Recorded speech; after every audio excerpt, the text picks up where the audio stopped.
Okie dokie. Well, we can't wait, folks. We'll be talking about that later on. I've got a couple of communications, Brian. Have we finished talking about all that stuff you wanted to talk about? That I wanted to talk about? Well, you brought it all up on yourself. Which stuff are you talking about? All the stuff that we just talked about. Ray gun? I can't go through every thing. If you weren't paying attention, you shouldn't have brought everything up. I don't know what is happening right now, but okay. I apologize. Right. I take it back. Well, take it back. Way back. Take it back. Way back. So, Steve Anderson. I don't know if this is indeed the Steve Anderson that I have known for 35 years or whatever it's been. The original Steve Anderson. No, apparently it's not. Because he says I was born in 1984. So that would disqualify the Steve Anderson that I'm thinking about. So, this is apparently a guy who's stolen Steve Anderson's identity and is impersonating him. Hopefully, the law will track him down. But in the meantime, he sent us an email. Jim and Brian, do you want to respond to this email? By the way, I don't want to offend Steve Anderson here. Oh, hello, Steve Anderson. I don't know what else you want me to say. Well, I just want to make sure that he knows that you responded to his email so that he doesn't have any issues. No, there are no issues between me and Steve as of present. Yes. That could change at any point, but... He seems like a nice guy, I don't know. Well, they all do until they reveal their true colors. I'm listening to... He says, this is what Steve's saying, see? I'm listening to the Drive-Thru right now, and I was doubled over laughing when you guys started talking about telephone party lines. Jim, you were saying how surprised you were that your Aunt Lola still had one in the 1970s. But I have you beat. And now, again, should we even establish again just real quickly what a party line is? In the old days, if you had a party line, your phone bill was like half as much or whatever, which in those days would be like $4 a month. But you literally shared a phone with somebody, maybe somebody that you didn't even know where they fucking lived. And the only reason that you knew who they were is because you would introduce yourself to the other person on your party line so that they might take pity on you if they're using the phone first and you pick up the phone in your house. You can hear their conversation and you can't use the phone until they finish the call. So you can imagine that led to some consternation. So Steve says, my family had a couple of camps in the Adirondack Mountains. Help me, Brian. That's up there in your part of the world. Adirondack? It's starting to sound closer to what I thought you may have been saying. The Adirondacks. There are those mountains. Very nice. Very nice area. Camps in those mountain and them there hills. And one of them had a...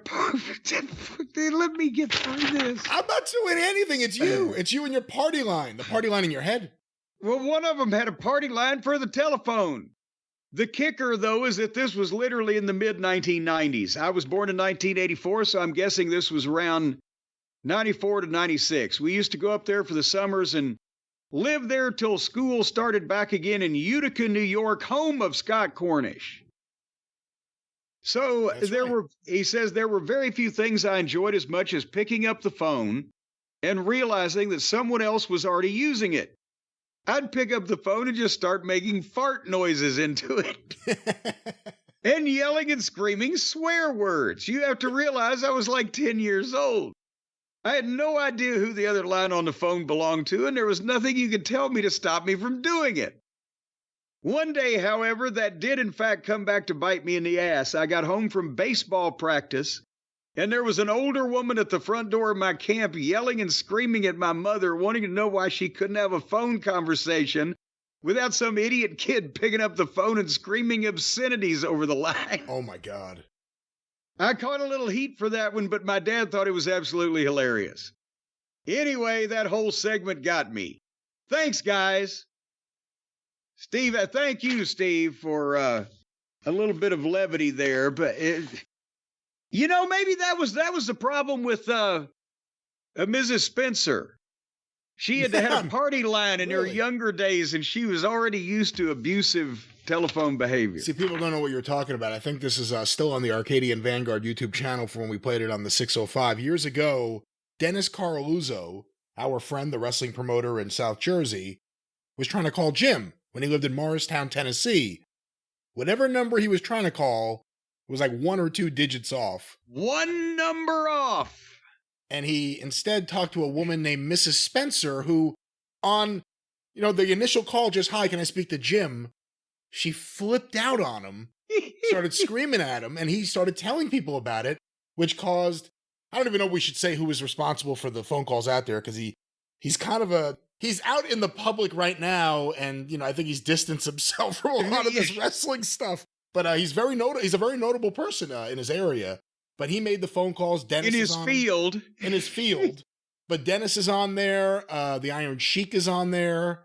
And also just many random fans in the Philly, New Jersey area of the independent wrestling at that time would, just call to see if they could speak to me.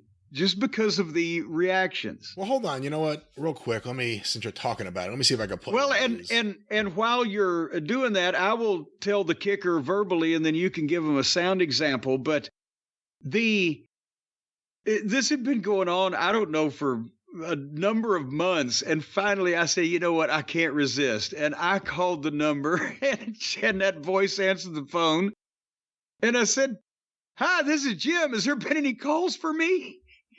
God damn you!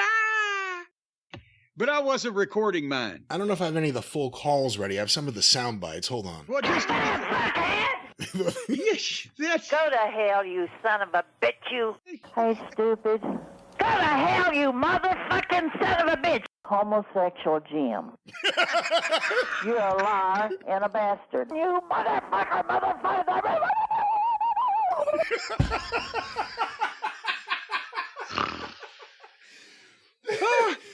My favorite line, and now bear in mind, ladies and gentlemen, at one point, Dennis had put a CD together called Old Lady, and there was even a fucking rap track with the Old Lady, comments dropped in, and there was like the top 10 best, like Iron Sheik calls Old Lady, and whatever, the top 10 best calls or whatever.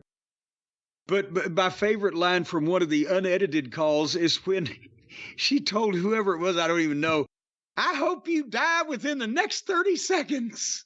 I'm like, God damn, she was so specific. Instead of drop dead, I hope you die. I hope you die in the next 30 seconds. I may have that. Hold on, let me see what this one is.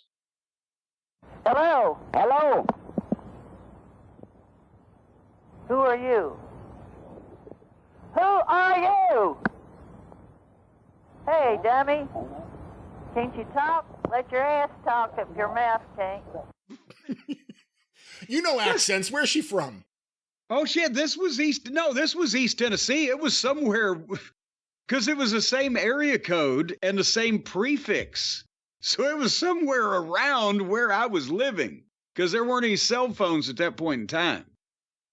And no, but the thing is, it's like some people out there saying, "Oh, these horrible people tormented this woman."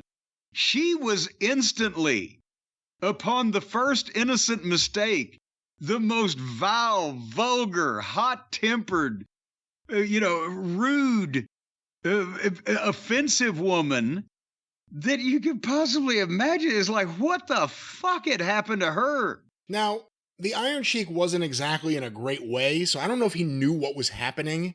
Probably not. But someone put a phone in his hand and said, "Cut a promo that you're coming somewhere," and she answered the phone, so here's that. Hi. This is Iron Sheik, World Wrestling Federation champion.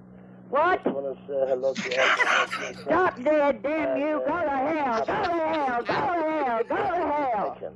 God bless you, all of you guys. I hope I see you soon all over the country again one more time.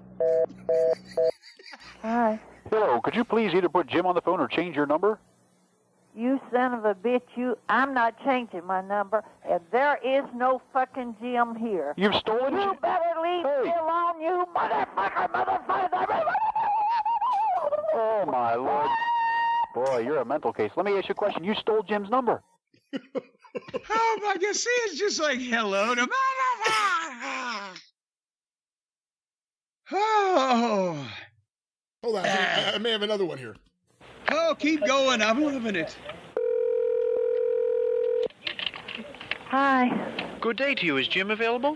Go to hell, you motherfucking son of a bitch. If you call me again, I'm gonna come over there and shoot you. Do you understand me, you motherfucker? But- Get my fuckhead! But see, it's his birthday. We need to get in touch with him to wish him a happy birthday. Good day to you. Is Jim available? I say, jolly old Cheerio. Old twat. Is Jim available to come to the phone? I guess the point is this was not a party line. Can you imagine this? But also, this was this woman's house or trailer or wherever she may have been. But can you imagine?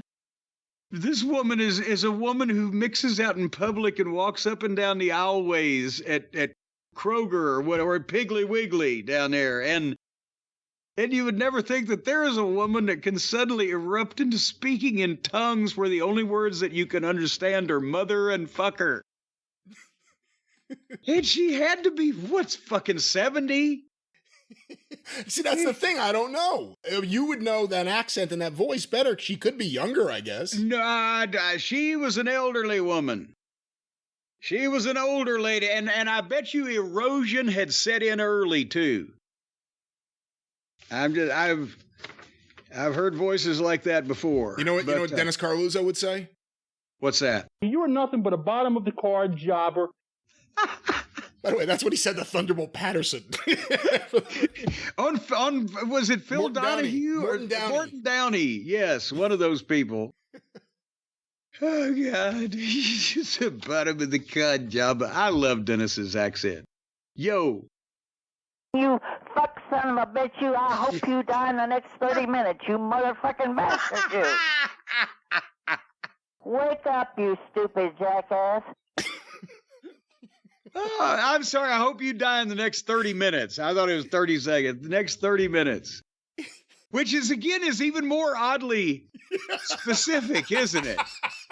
30 seconds, you get some instant gratification out of it. Yeah, I hope you die in the next 30 minutes. It just, like, you would think you'd go in hour increments on shit like that.